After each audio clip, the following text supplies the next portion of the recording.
Greenland ഇപ്പോൾ വളരെയധികം trending ആണ് കുറേ കാലത്തിന് ശേഷം. കാരണം അമേരിക്ക ഡൊണാൾഡ് ട്രംപിന് ഗ്രീൻലൻഡ് വാങ്ങിക്കണം എന്നുള്ളതായിരുന്നല്ലോ അവരുടെ പ്രധാന ആഗ്രഹം. ഈവൻ വൈറ്റ് ഹൗസ് വലിയൊരു ഫേമസ് ഫോട്ടോ റിലീസ് ചെയ്തിരുന്നു. ട്രംപ് ഒരു പെൻഗ്വിൻ്റെ കൂടെ ഗ്രീൻലൻഡിലേക്ക് പോകുന്ന പെൻഗ്വിൻ്റെ കയ്യിൽ അമേരിക്കൻ ഫ്ലാഗ് ഒക്കെ ഉണ്ട്. പക്ഷേ ട്രംപിന് ബേസിക് ജോഗ്രഫി ക്ലാസ് അറിയില്ലെന്ന് തോന്നുന്നു. കാരണം പെൻഗ്വിൻ ആർട്ടിക്കിലല്ല, അന്റാർട്ടിക്കയിലുള്ളതാണ്. അവിടെ പോളാർ ബെയറാണ് കൂടുതൽ. സോ ഇപ്രാവശ്യം ഐസും മെൽറ്റിങ്ങും പോളാർ ബെയറിനെക്കാട്ടും കൂടുതൽ എല്ലാവർക്കും ഗ്രീൻലൻഡ് വേണം. അമേരിക്കയ്ക്ക് ഗ്രീൻലൻഡ് വേണം.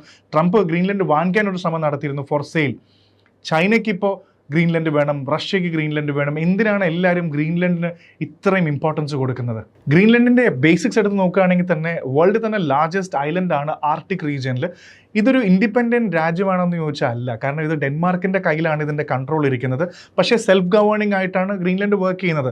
ഇൻറ്റേർണൽ അഫയേഴ്സ് ഒക്കെ ഗ്രീൻലൻഡിൻ്റെ കയ്യിലാണ്. പക്ഷേ ഫോറിൻ പോളിസി, ഡിഫൻസ് തുടങ്ങിയ കാര്യങ്ങളെല്ലാം ഡെൻമാർക്ക് തീരുമാനിക്കും. അതുകൊണ്ടാണ് ഡെൻമാർക്ക് പറഞ്ഞത് അമേരിക്കയെടുത്ത് നോ സെയിൽ, ഞങ്ങൾ ഗ്രീൻലൻഡ് വിൽക്കാൻ ഉദ്ദേശിച്ചിട്ടില്ല. ഇപ്പോൾ പെട്ടെന്ന് എന്തിനാണ് ഇത്ര ഇൻട്രസ്റ്റ് വരുന്നതെന്ന് ചോദിച്ചു കഴിഞ്ഞാൽ പ്രധാനമായിട്ടും ഗ്രീൻലൻഡിൻ്റെ ജോഗ്രഫിയാണ് ഇവിടുത്തെ പ്രധാന ആസ്പെക്റ്റ്. ആർട്ടിക്കിൻ്റെ ഐസ് പണ്ടത്തെ പോലെയല്ല, പെട്ടെന്ന് മെൽറ്റ് ചെയ്യുന്നുണ്ട്. അപ്പോൾ പ്രധാനമായിട്ടും ഈ ഒരു റൂട്ട് നോക്കിക്കഴിഞ്ഞാൽ നോർത്ത് അമേരിക്കയുടെയും യൂറോപ്പിൻ്റെ ഇടയിൽ അമേരിക്കയ്ക്ക് വളരെ സ്ട്രാറ്റജിക് ആണ്. ഒന്ന് സെക്യൂരിറ്റി ആസ്പെക്റ്റിനും ജോഗ്രഫിയിൽ ഗെക്ക് ഗ്യാപ്പ് എന്ന് പറയുന്നത്. കാരണം ഐസ് മെൽറ്റ് ചെയ്യും തോറും ഇതൊരു ഷിപ്പിംഗ് റൂട്ടായി മാറും. എക്സിസ്റ്റിംഗ് ആയിട്ടുള്ള ഷിപ്പിംഗ് റൂട്ടിൻ്റെ സമയം ഭയങ്കര കൂടുതലാണ്. അപ്പോൾ ഈ ഷിപ്പിംഗ് റൂട്ട് എക്സ്പ്ലോർ ചെയ്യാൻ പറ്റിക്കഴിഞ്ഞാൽ ഗ്ലോബൽ ട്രേഡ് കൺട്രോൾ ചെയ്യാൻ പറ്റുന്നൊരു സിറ്റുവേഷനിലേക്കാണ് വരുന്നത്. സോ എല്ലാ രാജ്യങ്ങളും, ചൈന സ്വയം നിയർ ആർട്ടിക് സ്റ്റേറ്റ് എന്നാണ് വിളിക്കുന്നത്. ചൈനയ്ക്കും വളരെ ഇൻട്രസ്റ്റ് വരാൻ കാരണം എന്ന് പറഞ്ഞാൽ ഈ സീ റൂട്ട് കൺട്രോൾ ചെയ്യാൻ പറ്റിക്കഴിഞ്ഞാൽ അത് വലിയൊരു കാര്യമാണ്.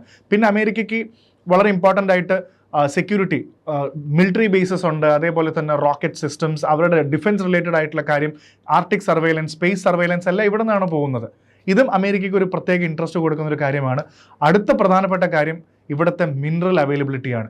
പ്രത്യേകിച്ച് റെയർ എർത്ത് മിനറൽസ് ഇന്ന് വേൾഡിന് മുഴുവൻ വേണ്ടതും അത് തന്നെയാണ്. അപ്പോൾ ഈ റെയർ എർത്ത് മിനറൽസ് കൺട്രോൾ ചെയ്യാൻ പറ്റിക്കഴിഞ്ഞാൽ അതും വലിയൊരു സക്സസ്ഫുൾ ഫാക്ടർ ആയിരിക്കും ഈ രാജ്യങ്ങൾക്കെല്ലാം. ഗ്രീൻലൻഡും ആർട്ടിക് എന്നൊക്കെ പറയുമ്പോൾ എല്ലാ രാജ്യങ്ങളുടെയും ആദ്യത്തെ ഒരു പ്രധാന പോയിന്റ് എന്ന് പറയുന്നത് ക്ലൈമറ്റ് ചേഞ്ച് പഠിക്കാനുള്ള ഓപ്പർച്യൂണിറ്റിക്ക് വേണ്ടിയാണ്. ഒരുപാട് റിസർച്ച് സ്റ്റേഷൻസ് ഉണ്ട്. ഈ റിസർച്ച് മുൻനിർത്തിക്കൊണ്ടാണ് ഇവരുടെ ഡിഫൻസ് സെക്യൂരിറ്റി ഡീലുകൾ ഇവർ പാരലലി നടത്തുന്നത്. പക്ഷേ ഗ്രീൻലൻഡുകാരോട് ചോദിച്ചപ്പോൾ സാധാരണ ഗ്രീൻലൻഡുകാരുടെ ഉത്തരം ഇതായിരുന്നു: we are not commodities, we are people, we cannot be traded. ഞങ്ങൾക്ക് ഡെൻമാർക്കിൻ്റെ കൂടെ അത്യാവശ്യം സ്റ്റെബിലിറ്റി ഒക്കെ ഉണ്ട്, അതുകൊണ്ട് ഇനി അമേരിക്കയുടെ കൂടെ ചേരേണ്ട ആവശ്യമില്ല എന്നുള്ളതാണ് ഗ്രീൻലൻഡുകാരുടെ പബ്ലിക് ഒപ്പീനിയൻ.